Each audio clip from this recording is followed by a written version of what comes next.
I am at the Dutch National Championship with Sander Neeft, who just lost his last game in the top 8 on Dash Inventor Extraordinaire. Sadly enough, yes. Congratulations though on coming to the top 8. Thank you. Now you're coming to Worlds, right? Yes, I am. Yeah, I already booked everything, but I was just missing the invite.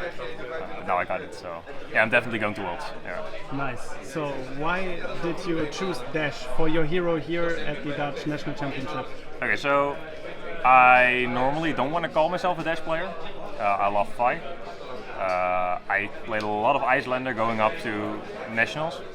But I always like Dash for its consistency, right? Like the deck's just everything 3 blocks, everything that matters. Consistent aggro, consistent control, so it can go both ways. It just felt really good. So into national or road to national season, I also played Dash. I actually won a road to national on it. So I was like, it just feels confident. I feel confident in playing Dash, and then just the consistency makes up for it. It has alright matchups into actually everything in the top, I guess. So we have the 3 big heroes I expected were Bravo, Lexi, and Dromai. It has a good matchup into Bravo, really good. I think losing that is mostly on bad luck. But on consistent wise, I think you win it 80-20, maybe 90-10 even. So that's nice. Then we have Lexi, that's a harder one. But I feel if you know how to block well against Lexi and set up big turns, you need a bit of luck in that matchup, I guess, just because Lexi can do high roll you. But your deck is consistent, so it's more about the opponent. And I think then that matchup is doable. The only problem I was... and Icelander, of course. I thought it had like a really insane matchup into Icelander. I normally don't really lose it that much. You have just enough blue pitch to pay to all the disruption, and you just keep damaging them, and they try to block, but they actually can't. So I think Icelander is a good matchup as well. And then Dromai. And I felt Dromai was a bad matchup for Dash, not fine.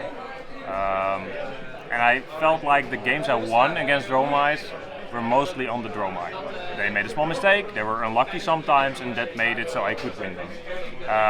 Knowing that there would be a lot of Dromais today, and there were 20, so I guess that's a lot on a 96-person tournament. It was the most played. I needed a plan into that, so I started crafting a bit of a plan into Dromai. And I found one. That worked pretty well. Was quite consistent. I did need to push my luck here and there, but I was like, yeah, you know what? I'll take that. I think into the lesser good Dromai players I would win anyway, and then into the better ones I just need tiny bit of luck or just not bad luck, I guess, and then I'll be fine. It worked out pretty decent today and yesterday, I guess. So yeah, that was why I went up with Dash. Consistency, pretty good into the meta, and comfort as well. Alright, so we are having bright lights and all mechanologists set coming on the horizon. Yes. What do you think about the set, and what do you hope to be in there for Dash or new mechanologist heroes? I'm not sure yet. I do think I want it to be as consistent as Dash is now. I heard a lot of talks about more variants in the game. I heard a lot of talks about more power level for variants in the game. I personally don't like that much. I just want to be consistent. If we could make this game just as serious as chess with no luck in it, I'm not sure if I would be against it. Well, maybe that would be a bit boring, but you get my point. I just like it to be as consistent as possible. And with the new set, I'm scared there might be a bit too much variance. So I wouldn't be surprised if Dash gets meta, and I would be like, nah, no Dash for me anymore. Like, I wouldn't be surprised if that would be the case. I hope there will be a card that you can play from Banish Zone. We already see equipment you can play from Banish Zone, but there's nothing worse than banishing your key cards in Dash and something to get them back or something to play them anyway. I would love to see something like that. But it's more consistency, right? Like it's not actually on power level, just more consistency would be nice. So for all the players that don't know Dash yet, how would you give them one tip to start playing Dash? I think math. Just go to math class first, then play Dash. Always pre-calculate your complete turn. Sometimes that's not possible because you have like a high octane and you draw a random card, but most of the time it's possible. Always calculate your complete turn. Watch out for boosting too much or using your chess piece too much to gain extra resources, because that could put you in a situation where you just go through your whole deck and you just get fatigued. I've seen Talishar dashes running around a season ago. and I fatigue those with fire. So I know how to beat my own deck in that way. So I'm just a bit like, play it a bit more defense, a bit more setup. You don't have to go full aggro. You don't have to go only 0 to 60, 0 to 60, 0 to 60 and boost everything, because it also blocks for 3. So if you VL a 0 to 60, you might as well block and maybe play an item or like set up a bit more and play it a bit more slow, even though it feels nice to just put the gas on it, right? Alright, so then let's jump into the deck profile and show off the equipment at first. Yes, before we want to go in, I want to do a small shout out to the creator of this deck, Sam Sutherland, not sure I'm saying this right. I was looking into my Dash deck myself, and I built a plan for the Dromai, and I think I was running that version of the deck for like a week, and after a week he won the Australian Nationals, and then I saw his deck list and I compared him to mine. I was like, this is really close. But he's just smarter, so I took his list. Because the small changes, I was like, I think that makes sense. I was running 3 BIOS updates, and I was like, nah, maybe I need to go to 2, and he was already running 2. I was like, he put way more thought into it. So I was like, he's right, I'll take his list. So the list will be the same, but I will still comment about like how I played it a bit. Alright, shout out then, and I also link down this video of his deck profile in the description. That seems fair. Alright, then let's go. So, well, Dash, not much to talk there. I think the most important talk is here. I only run the Teklo Plasma Pistol, so I don't run the Nabi Blaster. As I said, even in my aggro plan I try to be a bit more defensive, so just Teklo Pistol is good enough. Going into equipment itself, of course, Crown of Providence. It blocks nice. It's good to maybe filter like a bad card. If you have a max velocity in your arsenal, don't get it off, it gets too late into the game, you don't see an opportunity, crown it away. And of course 2 blocks, so it's pretty good. This is maybe a bit more of a weird one. I took this from Sam's list as well. I played the Bender card, I'm not sure of the full name, it's the 1 block Dash equipment arm piece. And I liked it a lot into Lexi mostly. It was nice into Bravo, but I feel like that matchup was good enough anyway. And the Goliath Gauntlet actually does a lot better into Dromai, because you can kill 6 health dragons with like a 2 plus a 4. So the Goliath Gauntlet sees a lot of good plays in there. And into the Lexi it's still not bad, so you can still use it for the 2 damage, while the other one would be a 1 block on a key card. I think it's about the same. In some matchups I would prefer the other one, but I didn't have enough sideboard to run both, so I went with Goliath. Tekla Foundry Art. Obviously for the block value, just blocking 2, blocking 1. Into the Guardian matchup is insane. Into every matchup with on it, nearly everything except the mirror, it's insane. The ability is a bit of a bait, I feel like. Don't use it too much. I think I only want to use it in really high aggro matchups like Alexi maybe, especially if you see they won't fatigue you. And I like to use it nearing the end of the game if I have like a huge high octane turn and this maybe gives me another shot on my pistol for 4 or for 5, then this really comes in. Or when you're really in a pickle and just need an extra resource. MVP by far, Achilles Accelerator. The Arcane Barrier, really relevant. Not in most matchups, but it can be really relevant. And the ability is so much better than people think. I have a lot of my power turns. If it's a high octane turn or it's just against a Bravo in my kill turn, it always comes in for extra 4 or 5 damage, just for 1 resource. I don't run too many non-generics, so I won't use it if I miss-boost it. I have run a lot of CNC before, but I'm not anymore, so it's just purely there for the extra damage, and it's doing its job. Like just a piece of equipment that can just give you 4 or 5 damage for 1 resource. Pretty good. Last one. I don't think I used it this all weekend, but it's mostly because of my matchup. I feel this just makes your Icelander and Kano matchup so much easier, and it's only 1 sideboard slot to play it. If you play into Icelander, it's just nice that if you have a whole blue hand and you just want to block out, or if they finally get to the point where they can disrupt your turn, maybe you can pitch some away to stop some Waning Moon damage. Also, it's good into Kano. I think the matchup into Kano is pretty good if they don't high roll you, and just having the AB2 and the 1 from the Achilles makes it so that it's nearly unlosable, I feel like, unless something weird happens. So this 1 sideboard slot just works well in 2 matchups. One of them Icelander a bit more played than the Kano. but I think it works. I would think it works pretty nice. So we didn't see a Lexi in top 8 here in the Netherlands. We did not. No, and I was actually quite happy. I haven't played any. I've played 0 Lexis, therefore I played 4 Dromais. As I said, there were a lot of Dromais. I expected a lot of them. I expected 17, there were 20, so they were even more than I expected, even though I thought it would be the most played deck. And I was like, I guess most of the Dromais will just beat the Lexis, and that will save me from them. And if I hit 1, I can still win. I have still a decent matchup, even though I gave up a bit in the equipment slots. So yeah, I think there could have been a Lexi in top 8, but with so many Dromais, it's just really hard. All right, then let's jump into your main deck. So the main deck consists mostly about red attacks, blues, and then weird cards. Going over the red attacks, we first see 3 combustible couriers, red. I normally started playing with 2. I really like it into the Dromai matchup. I like it into the Lexi matchup, mostly for Dromai, but I liked it into Lexi as well. And at some point, I just noticed that going to 3 makes the Dromai matchup even better. There's one downside: you can clunk up your hand with too many 2 costs, but therefore I run a bit more blues than the average dash, so that kind of makes up for it. So nice into Dromai, nice into Lexi. I most of the time side them out if I play a Bravo or anything, just for the defense reaction that will come in later. But it's a pretty key card into those matchups, and it does its job. You can go a bit quicker about this one. High speed impact. It was just the next best attack. So it's 1 for 4. The dominate doesn't really matter. If people care about it, then I'm like, sure. I've seen people block this out because I think it's a real on-hit. Makes sense if you're not really familiar with dash. I would say if a dash plays it, don't worry too much about it.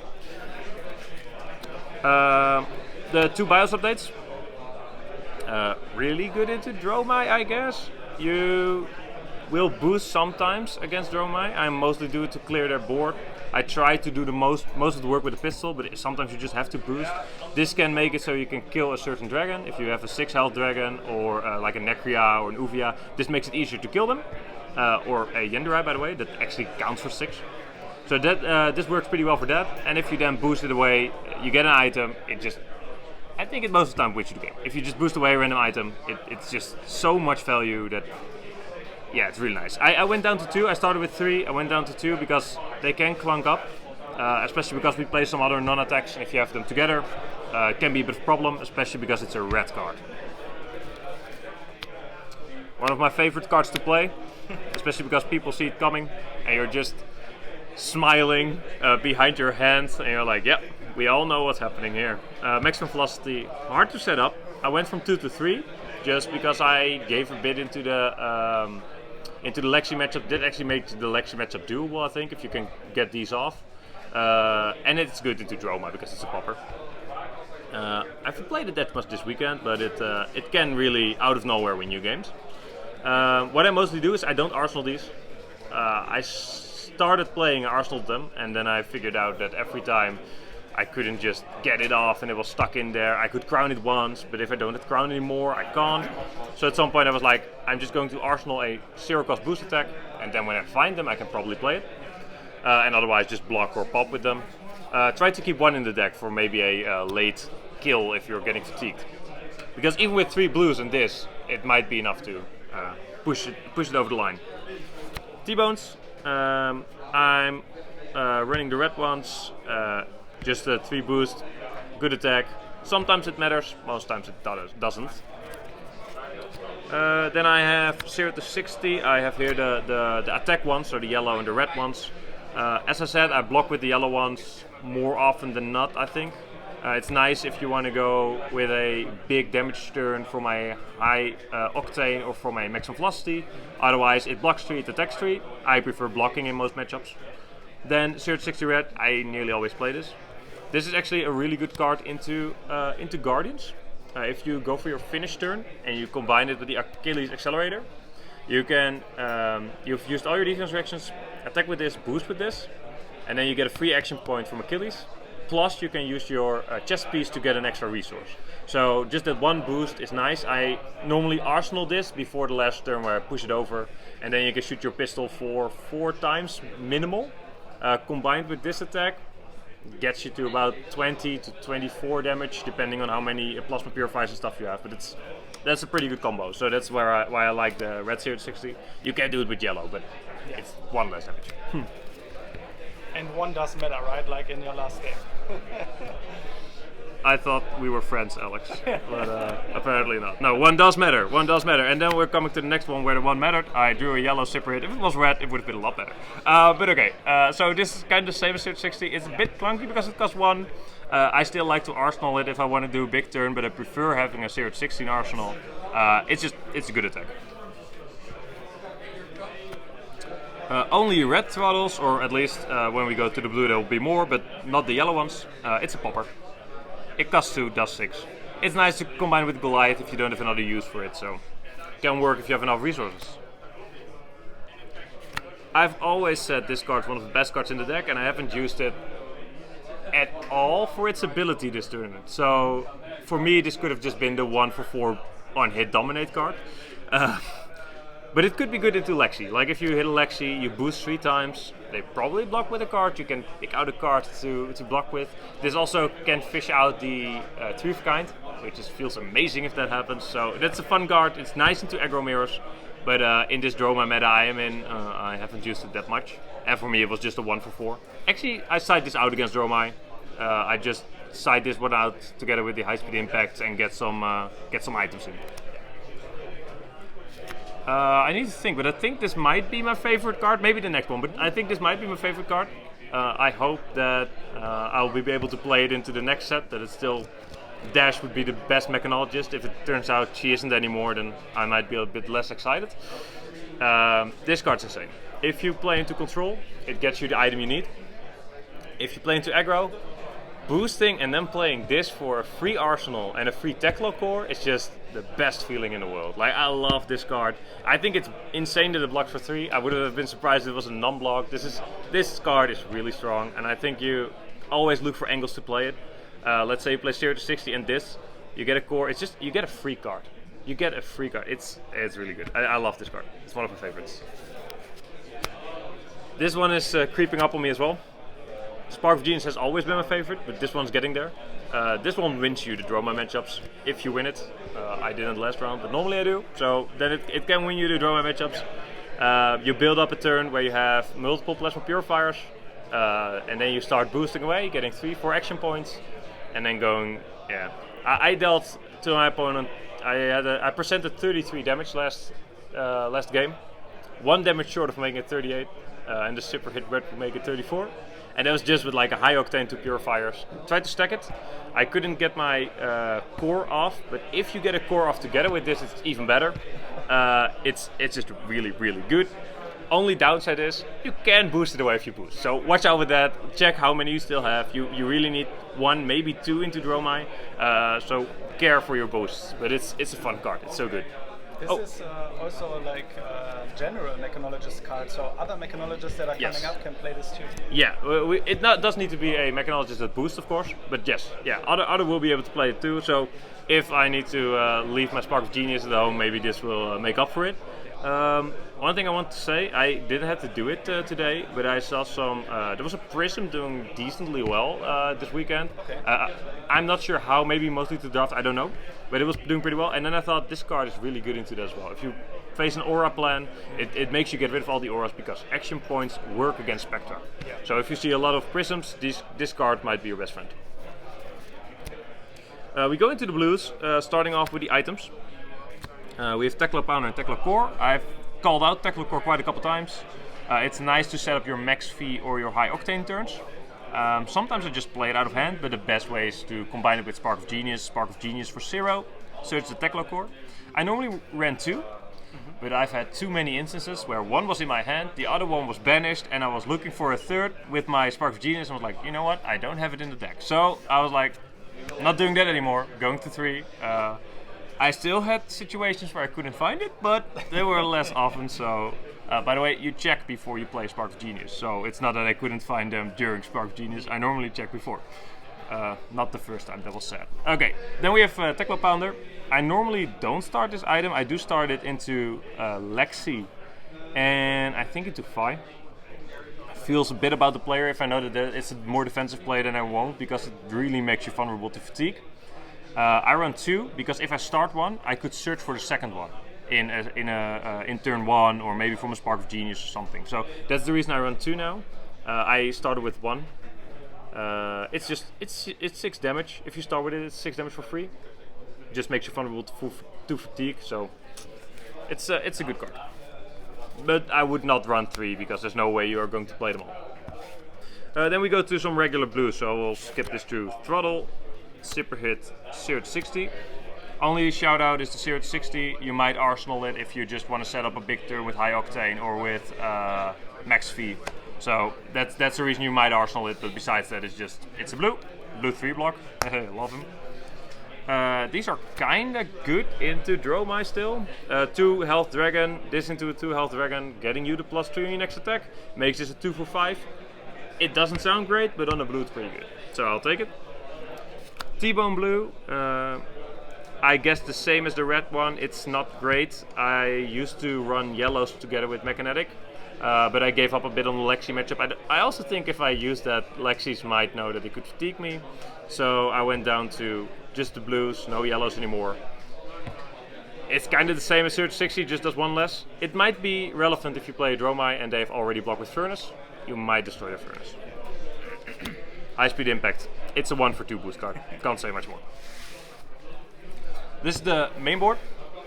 Cards that you can see me take out are boost cards that are less good. So we have the 1 for 4 boost cards that are a bit below rate. I like to take them out for the cycle we're going into now. Start with the control package. I went down to 9 defense reactions, so that's not the right way. I started with 3 immovables for the Guardians. I think that's a must-have. I think you could get away with 2, but I like 3. Sink Belows 2 and Reinforced Line 2. I've mixed between these a lot. I've been at 9 defense reactions for a while, but at some point I noticed that like 7 is the sweet spot. Went down from 9 to 8 to 7, so at some point it was like 7 is enough. I think don't run less. I think this is the bottom you can go. I think 7 is the bottom. You can switch what you want to play. You could go to 3 sinks, 1 reinforce, or maybe fade. I think reinforce wins you games that you should not win. So if Bravo's high rolling you have no arsenal set up, and they come with a dominated crippling crush. If you then draw a reinforce together with an attack, the dominate doesn't work because this is an instant and it's not defending. So you make this 7, block with an equipment, make it 9, don't take the crippling effect. So it gets you out of hard situations. The only bad side is that it doesn't work on its own, where sync you can just sync on its own, and of course it needs to be on an attack. I've had a game today where I had literally none attacks in hand, and I had this, and it felt a bit awkward. Worked out in the end, but that is something you need to be careful of. That's the only reason I'm running 2. Otherwise I might go to 3. Sinks, you can go Sync or Fate. I'm still torn between the 2. I kind of like Fate. Maybe I like Fate more than Sync, because if you Sync and you draw the item that you're looking for, but it's on a hand that you don't want to, with the Fate you can just leave it on top, and if it's not there you bottom it. So I'm not sure yet, but there are reasons to play both. So this goes into the control. Just take out the max fee, the 2 cost attacks that you don't want to play anyway. Of course, you add these cards when you go into control. The first induction chamber I use into a lot of matchups just to start with, so they can't fatigue me, because then you have pistol into induction chamber into another pistol, making it that every blue comes in for 4, and it doesn't lose you a card. So this is good into things that might try to fatigue you. Into Guardian I play all 4 extra into the deck, so start with induction, go all 4 extra. The third Purifier I didn't play before. I used it for the Dromai matchup now, because you might boost away 1 into Dromai, and you need 2 to win the game. So I play 3, I boost 1 away, I'm happy, I can still play the other 2. Into Guardian, I first started playing it like this, going just the 4, because I don't need the 5th one. With Ultim maybe, because I use the shield, but not anymore. But now I actually started including the 5th just so you see it sooner. It's a bit unlucky if you draw it in a turn you want to kill someone because it's only one resource, but you'll just pitch it away. Or if you don't have like a lot of pressure, you can, or if you don't have a good turn, you can also play it out, I guess. But it's mostly the fifth there, or the third is mostly there to make sure you get them earlier. Last but definitely not least, payload. In my old list I mainboarded these, now I downgraded them to sideboard. They're there for Dromai. It's a popper. First I played CNC, better into Lexi than payload, but worse into Dromai, because if you hit it off the boost, you need to use your boots to get an action point back. I've never had the incident where I boost away 2 CNCs and completely mess me up, because you can play around it a bit. But as I said before, these shoes can be 4 to 5 damage. It's really bad if you boost something away, lose your shoes, and therefore lose that damage later in the game. So therefore I went to payloads. I was like, I'm going to see a lot more Dromais than Lexis, and I prefer playing payload then. So yeah, those are the last two, and that brings my deck together to a full 80, I think. So you have one extra thing that you bring to the tournament, and you didn't know that I love it too, but they are cooking up in my car, so you brought cucumbers. Oh yeah, I love them. I have like a full nice box of these, especially with this weather. It's so much better. Like it's fresh. I didn't want to eat too much because of the weather. It's so warm. I didn't want to eat much, but I was like, I need to eat something. Yeah. So cucumbers are best for that. Yeah, they're awesome. So how was the weekend besides this day that we met? Yesterday it was so fatiguing, right? Yeah, yesterday was really fatiguing. It was the same structure as some other nationals played. It's 9 rounds on day 1, 3 CC, then 6 draft. The first 3 CC rounds went by really quick. I also started 3-0, so that helped. And then the drafts were quite exhausting. You have the whole deck registration, the draft itself. It's all really formal, and it should be, so that's great. But it's a lot of it takes a lot of energy away. I think the first draft with registration was already 1.5 hours, and then you still need to play the 3 rounds. Luckily, the draft rounds go fast because it's only 35 minutes, but it's quite exhausting. And then the second draft came around, and I didn't know if I had it in me. I did open a cold foil Prism boots. Fantastic Footsteps, so nice. that was lucky. Ended up not playing Prism, but it was fine. But it was really exhausting. Yeah. So those 9 rounds are much. The venue here is alright. It's quite warm, and I think that makes it a lot harder yesterday as well. It's about 30 degrees outside. I might be sure that's warmer inside. So I've been sweating tons. So sorry for the sweat on my forehead through this video, because it's really hot in here. When I got home yesterday, when I went to the hotel yesterday, I was done. I was done. Woke up with a headache this morning, but later in the day got better. And today was a lot more chill. Only 3 CC rounds, 3 top 8 rounds. It's a lot more chill. Yeah. It's hard that you can't spread it out more because the second draft pot needs to be finished in the first day. I get why, but it would be nice if you could just do 7 or 8 rounds and then 4 or 5 on the next day. I also feel in the top 8 people are more relaxed anyway, so you can chill down a bit more, you have more time. So if that gets later, that's not that big of a problem. Yeah. Alright, so here at the end, I want you to pick 3 cards from your deck, because Bright Lights is coming up. Which 3 cards does everybody need for the next set? Okay, so I'm gonna take out the specializations, because I feel the specializations might not be a thing if Dash is not the strongest hero. But we already talked about it a lot. High Octane, some matchups are unwinnable without it. I believe that's the fact. I used it to Dromai, but Prism is way more a thing. If you don't have this and Prism is on the aura plan, no way you're getting rid of all those auras. So I think High Octane, definitely get it. I down-talked it a bit today. The Pulse Wave Harpoon into an aggro meta is insane. It can get out key cards. It's good into Rune Blades. We all know the whole thing with Rune Blades only having 1 attack, or only having the one go again card or something, and taking that one out with the Pulse Wave or taking the blue out is just, it does so much for you. So into aggro, this is really good. And then for third, I'm thinking I want to go with Maximum Velocity But I'm not sure it's fair. I'm not sure this will be the way to go with bright lights. Don't know what's coming. But let's say you just get like a really boosty deck, then it's definitely good. If you see like a Hanabi Dash boost deck with like a lot of 0 or 1 cost boost cards, this gets better than it is now. Now I still have too many 2 cost cards that boost that are just clunky to play with maximum velocity. I have too many cards that are below power, like the blue cards that you don't actually want to attack with. If you get more good boost cards, maximum velocity gets better. So these 3 are definitely the key cards to look after. It's a bit weird because it's a Majestic, and a Super Rare.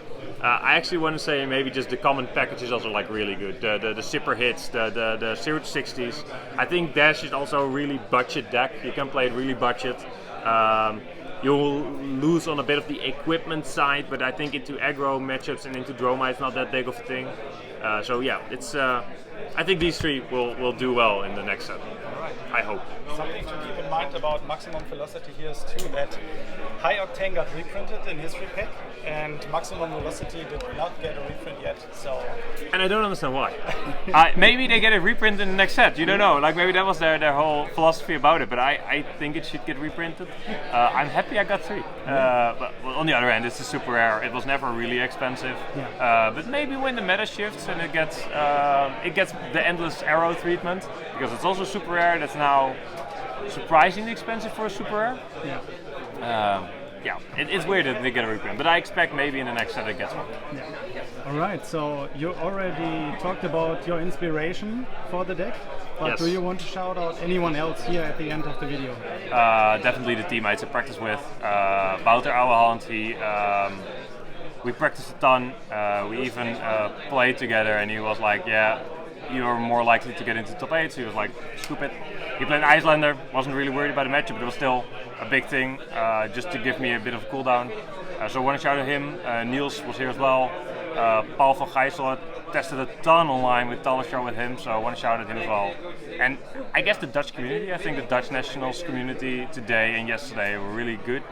A lot of good sportsmanship, and everyone was just happy to be here and wanting to play and have fun and still be nice about everything, I guess. So just want to shout out the Dutch community. Alright, so guys, everybody that is still on, if you have any questions left, write them down in the description, in the comments, and like the video for more, subscribe to the channel, and we'll see each other at the next video. Bye! Bye bye!